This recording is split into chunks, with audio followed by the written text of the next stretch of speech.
But when I was going through those chats, I thought... The interrogation opens with a boast about a perfect crime. Across the table sits Stephen Mark Zelich, 54, an ex-cop who believes procedure can launder intent. Detectives follow a grim path toward Lake Geneva, Walworth County, where in June 2014, 2 suitcases will surface. For now, rewind. A Kenosha motel, a teenager who will later be 19, and a man who turns control into identity. This case isn't a whodunit, it's a how he did it, one methodical choice at a time. Constrict, release, constrict, and that's very, very erotic for me, control-wise. And now you pretty much have the empty shell of a refrigerator. And put in there. This isn't just about the grisly details. It's about how obsession masquerades as lifestyle, how ritual becomes repetition, and how the mask of control always cracks under pressure. In the next hour, you'll witness interrogation psychology at work. Watch detectives twist ego into confession and see why the so-called disappear game was never genius but pathology in disguise. Stay with us. Because missing this story means missing the anatomy of a predator undone by his own compulsions. 2 women, 2 suitcases, and a former cop who thought he'd engineered the perfect crime. But what if perfection was nothing more than a refrigerator packed with death and a trail of receipts leading straight to prison? Tonight, we unravel Stephen Zelich's descent from an ex-officer luring victims online to a man who called murder an accident, even as he choreographed every concealment. She flies in. Okay. And let me just for full clarification, she was 19, and I probably made initial contact on colony with her. She was probably 16 and a half initially. Oh, so you had like a 2 to 3 year relationship? Well, a period of time, and then she was 16 and a half-ish, and then there was a period of time of no contact at all, a couple of years. I guess as it turns out, she was going to school. I believe she went to like a junior college type thing. And then he contacted me after quite a period, a good period of time of absence, maybe a year to 2 years during that time. So that's where, you have the age difference. Sure. So she's 19. And then, we reconnect contact-wise at that point. Okay. Well, I don't know how familiar you guys are with all that, but it's a dominant submission type of control hierarchy type of basis. Some people see some of the accessories and some of that, toys, accessories, and then they don't understand exactly what it is. It can be certainly sensual based, but that's generally not even the focus. Okay. It's more of a type of interaction, leadership, follower, dominant submission type of dynamic. Okay. With those type of various different tools and toys, and and where depending on the couple or people involved, it can be or not, or it covers a wide variety of activity. Okay. So when she was coming down here, what was your guys' relationship going to be in that aspect? I think her intention was full time, and that was probably the discussion we were having, full time. Where she was submissive to you. Yeah, and she was going to be here permanent, and it was going to be a kind of a submissive all the time, 24/7 type of. Okay. But she would reside with you. Yes. Okay. Yeah, I think that was definitely what was discussed, and I think that was definitely her understanding. It can be rope around the neck. It can be. Some people are so advanced they do hanging. It's all related to breast constriction. Okay. And many times the motive, I guess, for that is, or the basis for that is, again, control. Many times the person receiving it enjoys that too, almost kind of a, I'm hardly an expert, but kind of like an autoerotic type of effect. And ultimately, that Sunday morning, she was, I was using rope, and ultimately, there was constriction, and then it would release, and various touching, and ultimately I got very excited. There's no doubt there's an arousal, there's an erotic sensation, and while this was occurring, at some point it became evident that I don't think she was breathing anymore. And I also, and this was explained, and it caused by the rope, there's no question about that, When you're behind her, do you have the rope then around, you're holding the rope, or is it something where you put the rope around her neck prior to? How does prior, at some point I put it on, maybe not initially. And I think I put it on 2, maybe 3 times, but I believe 2 to 3 times around. And you pull, constrict, release, constrict, release, constrict, and that's very, very erotic for me, control-wise. Very erotic, and can be very erotic for the person receiving. Did she have any other than the neck and the gag, did she have anything else? Any other bounds? Or? Yeah, gag, mouth gag, the rope, which was attached last, and wrists, handcuffs on the wrists. Legs were free. Okay. Rope attached last to the neck. It was handcuffs and gag. Okay. And then the third element was the rope. Now the mechanics, rope, gag, handcuffs, and the centerpiece breath control. He claims mastery, no safe words needed, as if confidence could convert danger into safety. Erotic asphyxiation isn't philosophy. It's physiology, and the body keeps score without sentiment. Arousal turns arithmetic, constrict, release, repeat, until oxygen debt ends the math. When the chest goes quiet, control stops looking like skill. It looks like the border where fantasy and homicide meet, and he chooses to cross.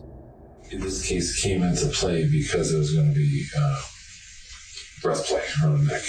And breath play can be, like I think I mentioned earlier, it can be the choking, nose, nostrils, and the rope hanging. It can come in different forms, but this case was rope around the neck.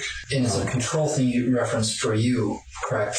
Does she have any say in the whole thing, or is that part of her submission to you? Or right. And I've heard things about safe words, stuff like that. How did that work in this arrangement? In this case, there was no safe words. Okay. There are safe words in the depending on the relationship. I've always thought and felt and not use safe words much, if at all. On the other hand, I always also thought that I was, and let me preface before I answer that. I started enjoying probably age 19 or 20. So it's really it's kind of been a lifestyle, a lifetime thing.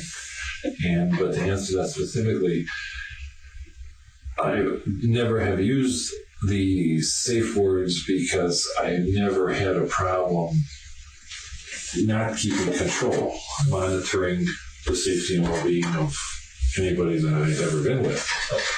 And although this breath play is one of, if not the, certainly one of the higher level activities, just by the nature of, the breath and then obviously the repercussions of something going wrong, or the chances of something going wrong. But so no breath play was used, or no safe words were used. You felt that she had passed away. Yes. What do you do thereafter? Oh, that's the moment of truth. And believe me, these questions were asked already. That's the moment I have to decide. I can either call 911 or, call management, call the hotel, call somebody, call police, call rescue, or panic and do what I did. And took her, and instead of reporting it, put her in one of the suitcases, closed the suitcase, packed up everything, went downstairs. I don't recall if I went and got a luggage cart and brought it up to the room. Well, I must have.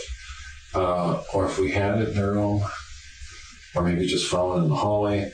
But I brought a luggage cart into the hallway, stacked all the luggage, including the pink luggage, which had her in it now. Death arrives with the fork in the road. Offenders call panic.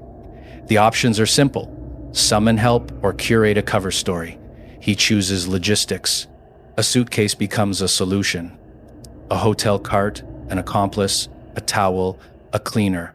August heat adds pressure. He answers with refrigeration. Not remorse. Note the sequence: concealment before conscience, transport before truth. In criminology, that's the teleconversion of a person into a problem to be managed. And rolled it out to my car. She had 2 suitcases. What did all of the stuff in the pink one fit into the other? Did you take everything of hers with you? Or did you leave stuff in the hotel? No, I took everything with me and put it either in her second bag or piece of luggage, I think, which was smaller, and or in my room in my pieces of luggage. So, but everything left the room. And we mentioned that she defecated, so that obviously would have left some sort of mess. A little bit of, not terribly large. Okay. And I went to the bathroom and I took either a small bath towel or washcloth type thing, hot water, and that cleaned it up. I think I rinsed out the towel, and I think I left it there for housekeeping. With the other towels. So no sheets or anything. No. It was more. It came out. I think a little bit ran down her leg, a little bit, and a small amount on the carpet. Unload the luggage in your vehicle. Take or load it in my vehicle or whatever, and drive home. And we believe this is August, August-ish. That's what we were told as well, like you had said, And that's warm. So she was taken, the suitcase was taken. Of course, now what do I do? I'm still in the, I have no idea what I want to do or what I'm going to do. I have no idea. She comes in, the pink suitcase comes into the house. I take her out. Well, I empty the refrigerator because my only option is how long do I have with the heat of August before, you're forced to make a decision. She was put in the refrigerator. And really, my thinking, I think, was to buy time and figure out what I'm going to do. Put in the refrigerator inside the suitcase still, or no. Outside the suitcase, naked, outside the suitcase. And of course, you can imagine you got the shelving and all that. I have to take the shelving out. And now you pretty much have the empty shell of a refrigerator. And put in there, door closed, and seemingly problem solved. Well, I'm making almost light of it because it's not problem's not solved, but it gives me time because I get the temperature issue. Sure. So that is where she stayed for quite a while. And then in further discussion, the refrigerator's empty, the shelves and all that's out, and I can't use the refrigerator. Time passes. The body moves from fridge back to luggage, then into a trunk as winter sets in. The wording turns administrative buying time, but the behavior reads like planning. Another suitcase enters. Another state, Minnesota, and another victim, Laura Simonson, emerges in the pattern's wake. What began as one night in Kenosha has matured into a system with a route map. This wasn't an accident stretched by anxiety, it was a ritual learning to travel. November of 13 approximately is when I take her out and put her in the suitcase, back out with the second suitcase. Is it she went back into the original suitcase, that pink one? Yes. Okay. Yes.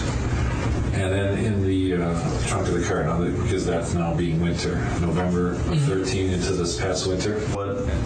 What do you mean by the other suitcase?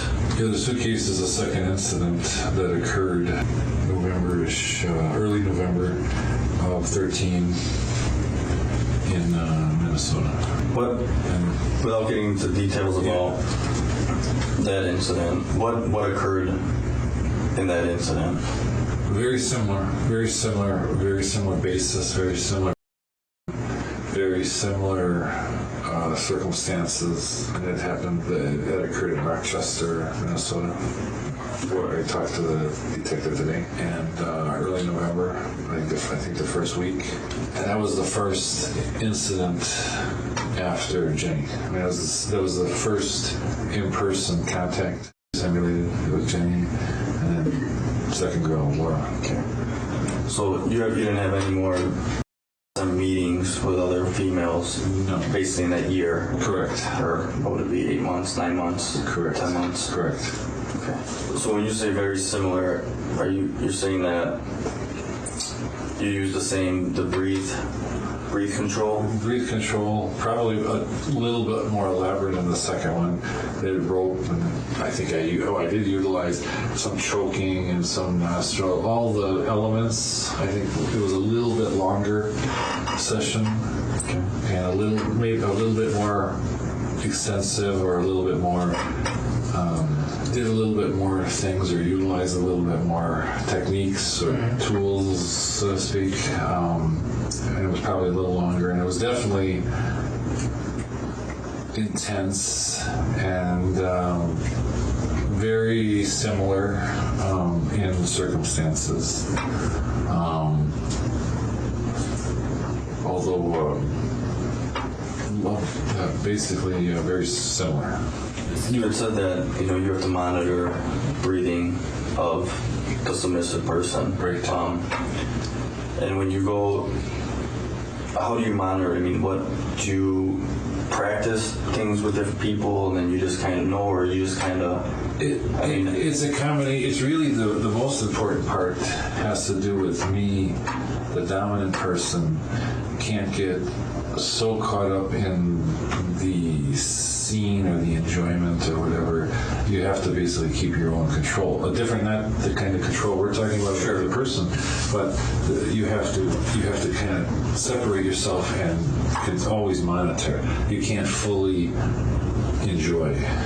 You have to. You can't allow yourself to fully enjoy or to fully lose. Kind of at the moment, the monitoring aspect. And that's really what I was referring to. Okay. And that's what didn't occur. So by you trying the new technique with the nose and going further into the breathing control aspect, you don't really know until you use those techniques on that person. And then you just monitor that person throughout Overall, the session. That is correct. And what creates an additional problem is if, while I'm doing that, because if I'm just doing that, it would be okay, because I would still be monitoring. It's getting caught up in the enjoyment in the moment to where you're not any longer doing that, monitoring. You're just caught up in the actions and the fun and the enjoyment and the erotic aspect of it, and you're letting it get away from you. For myself, the best way to describe it is, in this instance, there was no involved. There was no, but there was still incredible arousal and enjoyment and eroticism and lack of control and all of that things. But by that did not occur. Okay. No, I understand. I appreciate you explaining that to me. Is that similar to what happened then with Jenny, or was Jenny... Same thing. There was no intercourse, no part, no anything. I was clothed, she was naked. Very similar in that respect. Dynamics were very similar.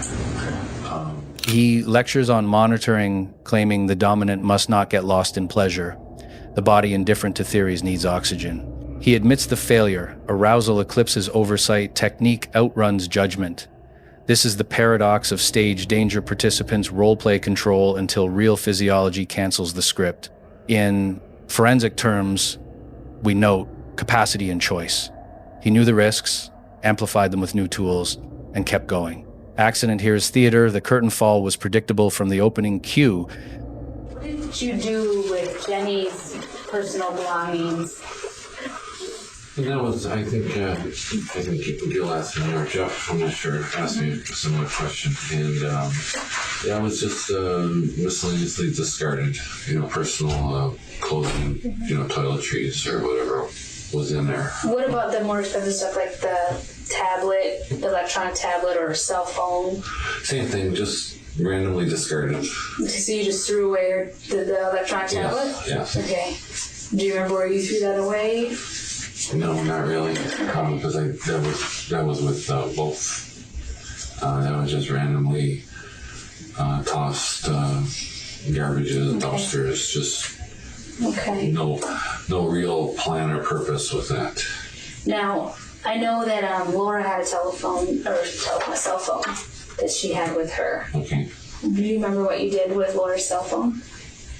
Same thing. If she had, I don't even specifically recall. I mean, I don't specifically, but anything was probably tossed just randomly. Okay. Because the reason why I know about Laura is because in your chats you got pretty specific with Laura on it, and you had said, when you walk through all those things that you talked about, close your accounts and do all that. One thing you had said is keep this phone, have it with you. I won't be able to communicate with you when I leave, but bring this phone with you, and instantly have the instant messenger piece of it. And I don't specifically remember the phone. I guess if I don't specifically, I can't picture it, but any of her, we're both randomly, basically just randomly thrown out. Okay. When you're getting Laura ready to kind of for this face-to-face encounter, and you're going through the different, what do you call them, demands or criteria or protocol? What did you use? Protocols. Protocols. Okay, that was the word. Okay. So when you're going through that with Laura, is there a part? I'm thinking about how important the control is, and not everybody can be at this level of doing this high-end, level of a bondage exercise, with the breath play. And so is there, when you're kind of starting to get Laura for these protocols and going through the protocols, is there a part of Laura's experience that is mirroring Jenny's? Because of how enjoyable and exciting Jenny's was, of kind of trying to recreate. Kind of like if it's a fantasy, you'd be kind of putting that same fantasy together. Sure. But for you, like I said, it's not fantasy because it's in reality. I understand now. Well, there are certainly similarities, and I must have been thinking along those lines. That there are similarities, between these two instances. Because they almost, like, when you put them up to each other, they're just almost identical. And that's what I was thinking. So you say... And I don't know if that was absolutely conscious, but when I look at the two, obviously they're very similar. So either I consciously thought that, or planned that, or preferred that, or it maybe just naturally occurred because that was maybe a preference. So either way, though, kind of you leading yourself down that path because of the preference, whether because you already knew it was enjoyable, so the road map's already there, and you're kind of going through it. In my mind, sure. Okay. You remember your first cigarette, right? Mm-hmm. That was a damn good cigarette. And as you go on over the years, you enjoy it a little bit, but it's not as good as that first cigarette. You know what I'm saying? Mm-hmm. Are you trying to recreate that experience, that feeling from the first one to the second one. The part when I listen, described very accurate. I can't say consciously that I consciously said to myself, I'm going to recreate. That I like this so much that I'm going to recreate it exactly. Although it appears very accurate. Well, and that's why I wonder if it's can't or you won't. You know what I mean? Because it's very kind of, when we look at it, it's a total mirror. It's a total mirror, and that breath control exercise, the breath play. The detectives start feeding the script back to him. Status metaphors, high-risk elite play, a Super Bowl of breath control, flattery as a pry bar. Under praise, offenders narrate their own escalation. The second encounter mirrors the first, because preference hardens into pattern. Think of it as ritual conservation, pleasure preserved by repetition. He resists the word recreate, but the map exists. Same choreography, same instruments, same outcome risk. In behavioral terms, that's learning just weaponized. With Jenny, if I understand from everything that we talked about last night and all the information I know about foundation and that lifestyle, that's a pretty big deal. That's a pretty big event. It's not one that you would forget. It's kind of like, winning the Super Bowl. It's up there on the top, and all the people that win the Super Bowl, they're going to remember that Super Bowl, and they're going to want to get to the Super Bowl again, right? I mean, it's magnified. It's significant. It puts you at a different level in the community that you're willing to do that high-end activity that requires a type of associated risk with it. That's kind of a status in a way. I mean, that's kind of... I don't disagree. I just, the only thing yesterday and today, the only part that I pause with is that I don't feel or recall that I'm consciously saying, Steve, telling myself or thinking of it so definitively that way. So clearly, that's talking to myself or imaging it that way. Do you remember yesterday how we were talking between the first one and the second one, and when you got to the second one, you continued to say that it was very much so like the first one. Many times you kept referring to the first one. The second was like the first one. Do you remember saying that to me yesterday? Yes. Very similar to like the first one. It's almost like the same MO. If I could, you being a law officer. Yes, and when you look at it, yes, the similarities of the two instances are similar. The only slight part I am pointing out is that I don't recall or feel I was consciously saying, creating it or recreating it. But thinking back right now, what would you think? Well, there must have been incredible preference. Now the ego trap tightens. Investigators reference the disappear game, the methodical closing of accounts, the optics built to fool a missing person's inquiry. They call it perfect. He leans closer to owning it. This is classic reverse psychology, stroke the architect until he signs the blueprint. The irony writes itself. The more meticulous the planning, the clearer the mens rea. In the ledger of intent, organization is ink, and ink, unlike memory, doesn't smudge. And subconscious appreciation for the first one, or I just don't recall or feel that I was the first one, the second one. I'm going to recreate it so specifically that I just don't feel I was doing. I have to be honest with you, and kind of before we talked, and before I knew anything kind of about you and all this type of stuff. When I was reading the chats between Laura and you, and I'll call it the disappear game, okay? There's kind of this flavor where you're guiding her how to disappear, right? And it's kind of disappear game, and you're being very thorough on how you're going about, close your accounts, do all this type of stuff.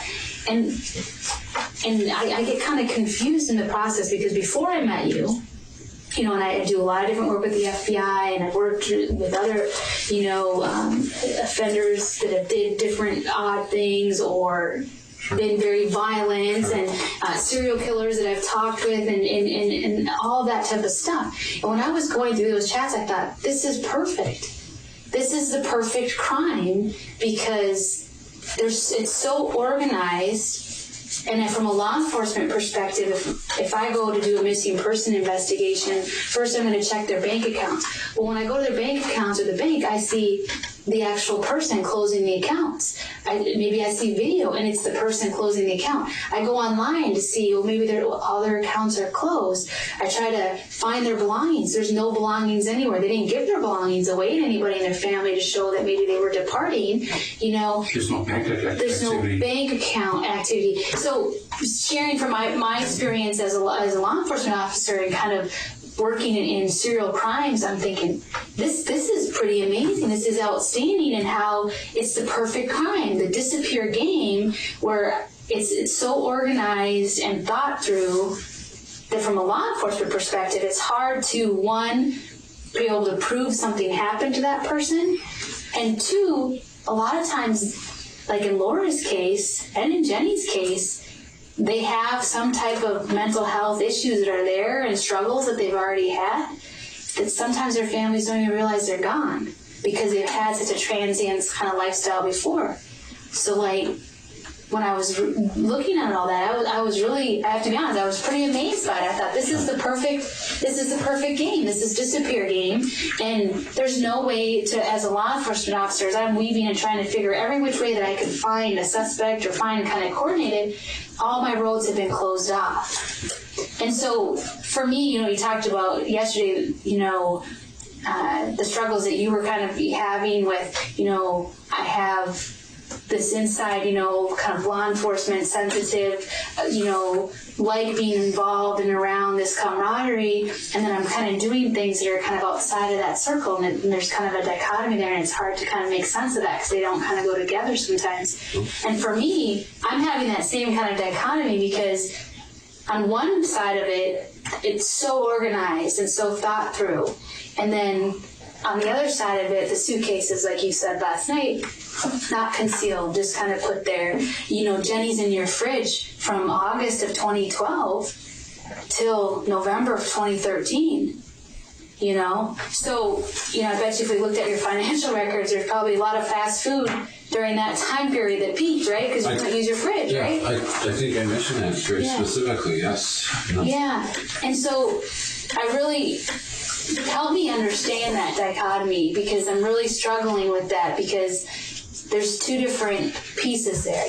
There's on one side the very organized, perfect kind of crime, and then the not so organized kind of discarded. I mean, if I didn't know better, I would say there's two different people involved here.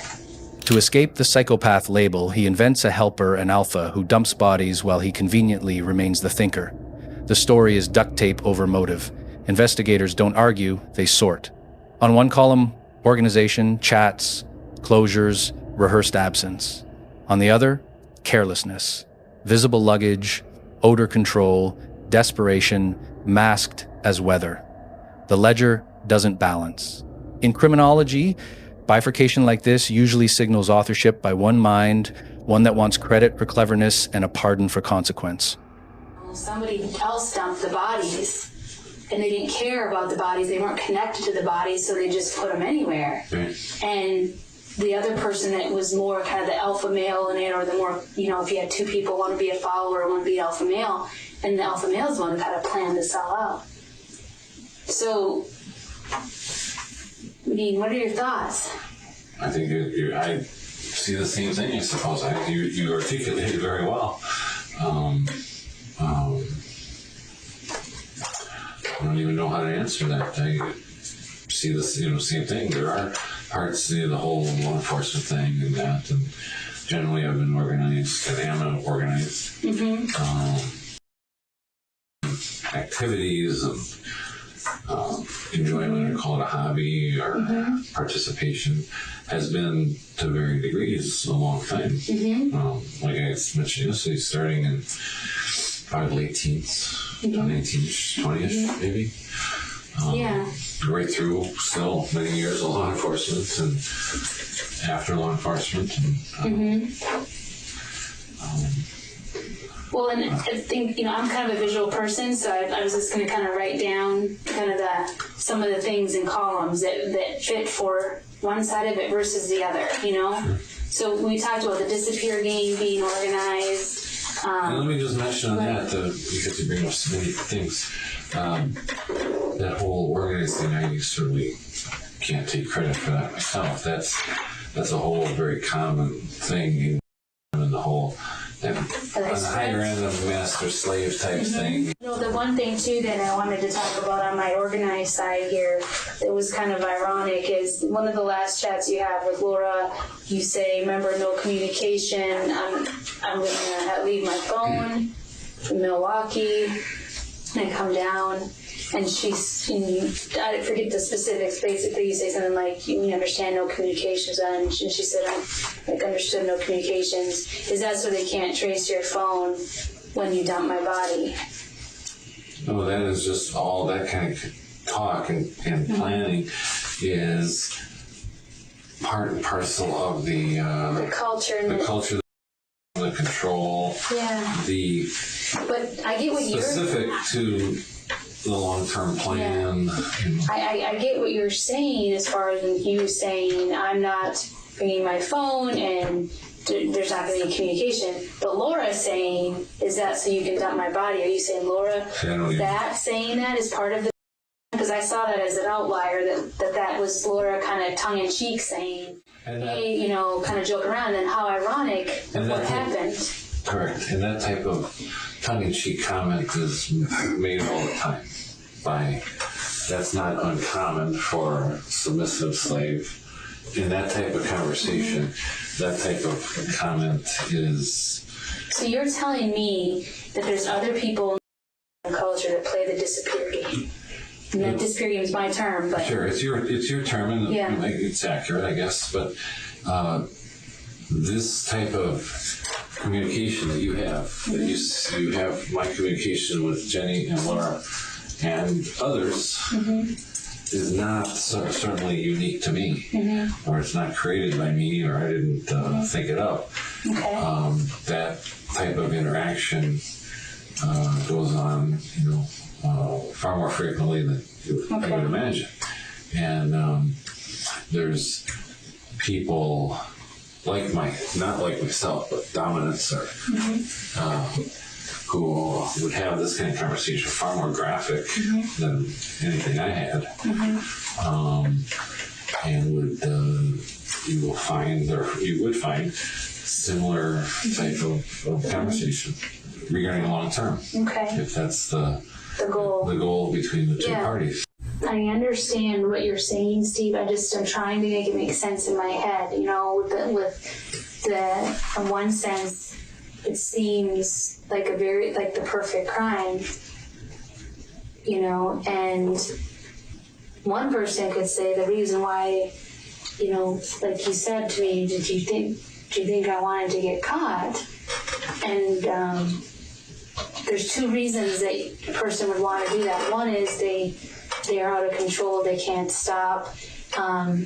They're realize, I'm not willing to go to the PD, but I'm willing to do something like this, and then this will maybe be over, I don't have to worry about it anymore. I'm tired, I'm sick of kind of worrying about this. The other reason is taking control of it again.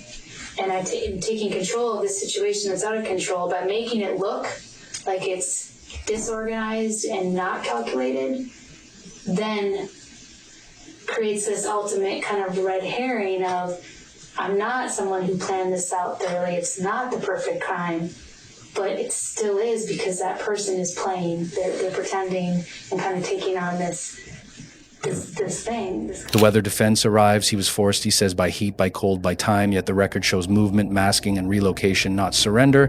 Reverse psychology keeps working. The more he insists on compulsion, the more he lists decisions. He didn't knock on a precinct door. He moved a smelling car off a lot. Compulsion doesn't buy bungee cords and drive interstates. The difference between panic and planning is receipts, and he keeps producing them accident by accident. Think about it, though. Yeah. It's pretty calculating. It's pretty calculating, but I'm trying to make it look at things. And when you said that last night, and being honest again, you didn't say, Carrie, I put him there because I wanted to get caught because I couldn't stop. Or I put him there because I didn't know, I wanted it to be over, and that would make it over. By police finding, I just wanted it to be done. You didn't say that. You didn't offer anything else up. You just said, Carrie, do you think I told you, I believe I told you, I didn't have an answer, a solution.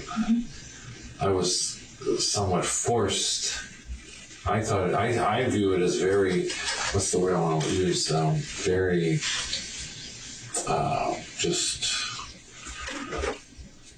I acted, but I think I was forced to because weather and time, I was being forced. I was forced on a move that all the way back to November, the refrigerator, then you have outside, the car's outside. And it's warm. It's wintertime, sub-zero, and the weather, all that time I still didn't have a solution or a plan. I didn't, and I was forced, I think, by the weather. This is that other flight information that we were talking about last night. Yeah. So what do you remember when you see that?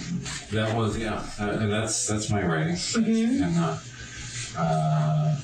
it looks like somebody I was talking to, would have been somebody I was talking to, and be, related, that they, may have planned a trip here. This is November 30th, Okay. which is, We're talking previous, just we're recent. talking November 20, I'm guessing 2013.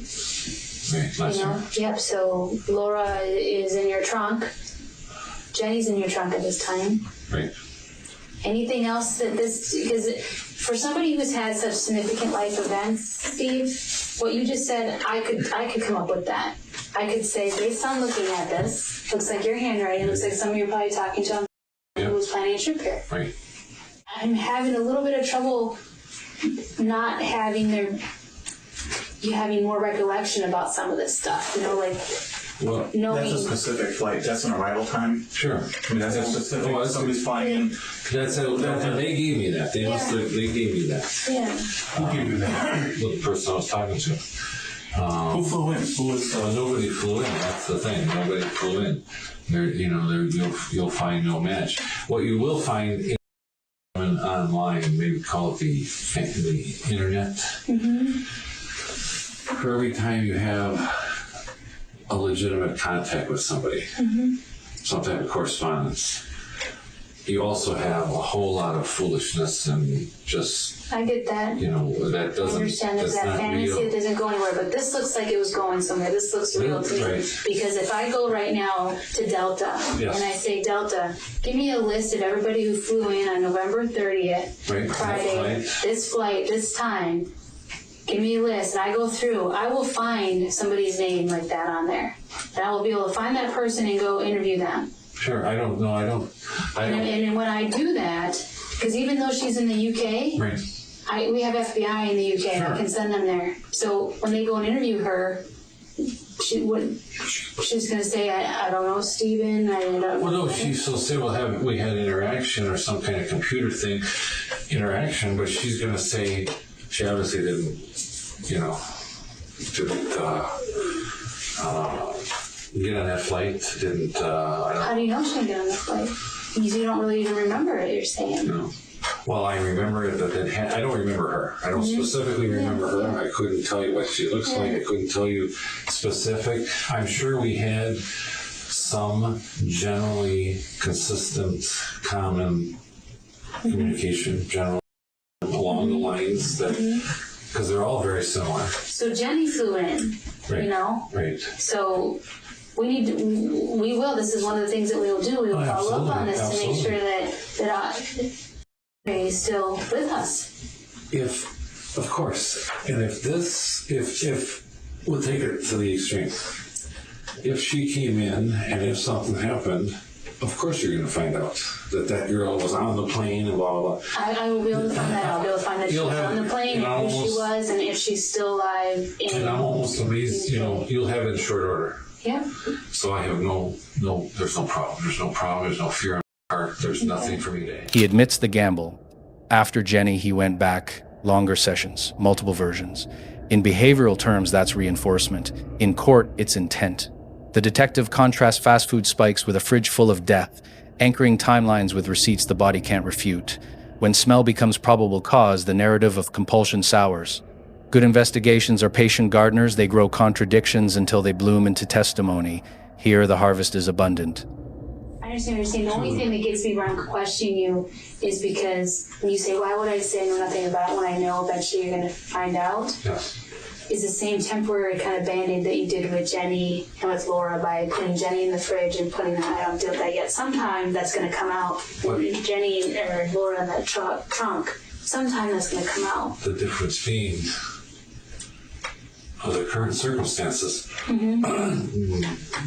change that or void that. How does that change that for you? Well, The current circumstance that you're in. the current circumstances at this point, custody. If you were to present that, I would say, yeah. Add that to the list, and we can talk about that. But there's nothing there to talk about. Okay. So. And if you did, you remember it would be a significant event, like you remember Jenny and Laura. If it were to that, I would certainly be able to tell you, yeah, I had any in-person contact with that person. Knowing that process of knowing what happened to Jenny, you know that there's potential that Laura could die. Yes, although I can't recall specifically thinking about it so consciously, but I'm sure to some degree or some way is going maybe through acknowledgement through your mind. Mm-hmm. I mean, I don't recall myself thinking of it so specifically or directly like that. What about because remember we talked about the compartments, Yes. the kind of putting things in. This is a compartment, a big compartment. For what happened to Jenny is kind of put into a compartment for you. That's how I see it. And it's kind of there and it's preserved, and you're able to kind of do other things over here, and you go there when you need stuff from it, and as far as visually and fantasy based, right? It's there, but sometimes you can just not think about it. Is there a part of this where, and I'm only going off of my own thoughts of this, and correct me if I'm wrong, but you're going through and you're thinking, I'm going to do breath play again, we're going to do stuff that's going to be exciting, and last time it was very exciting. Something bad happened, but it was very exciting. There's a chance something bad could happen again. Do you at all start to think if that happens? I'm sure. Any more planning into that scenario, given now that you've been through Jenny, you know what I mean? Well, I'm sure there was to some degree, because I know that you're correct. You're correct when you say that it's interesting, erotic, intense, exciting, and you have Jenny, but I still chose to go there, and that's on one hand that defies one could say it defies logic, and you have one evidence you think that you could pick another activity or lesser, safer or something other activity, and did go there again in multiple ways, probably multiple ways that And longer duration, probably, right? Yeah. like 3 different versions, and so definitely a longer period of time. Do you see how cunning you are? So How you move that car off that lot, how you went and you tried to get rid of that smell. So you are trying to, again, be organized and be in control. It's not like all of a sudden I knocked at the police station where I say I did it. So at some point you didn't want to get away with it. guilt, I would interpret it opposite of that. I would interpret it as the weather is forcing me to act now. I would say that not so cunning. In fact, almost the opposite. And I moved it off the line only because, well, Jesus Christ. Jesus How are you Christ. going to keep that in there? Somebody noticed for the first time. But how come when we were talking about all this stuff last night, that's not something that gets talked about? Like, yeah, I had to dump those bodies. I had to get rid of them because I was at work 2 weeks ago or whatever the time is, and someone said this stinks, and here I have been trying to mask the smell with spray. We talked about so much last night, but that was just part of it. I thought we covered it maybe with different words. That it was the temperature. We talked about the temperature. Yeah, we did talk about the temperature, and then you could smell it. But when somebody else smelling it takes it to another level, right? 'cause it was, I need to act fast. it was getting warmer. It was And getting warmer. It had been hot that week, all week. It had been 80. 2 suitcases, 1 pattern culminating in stacked terms, 25 years for Laura Simonson, 2014, and 35 years plus 3 for Jenny Gomez, 2016, with prior custody time credited.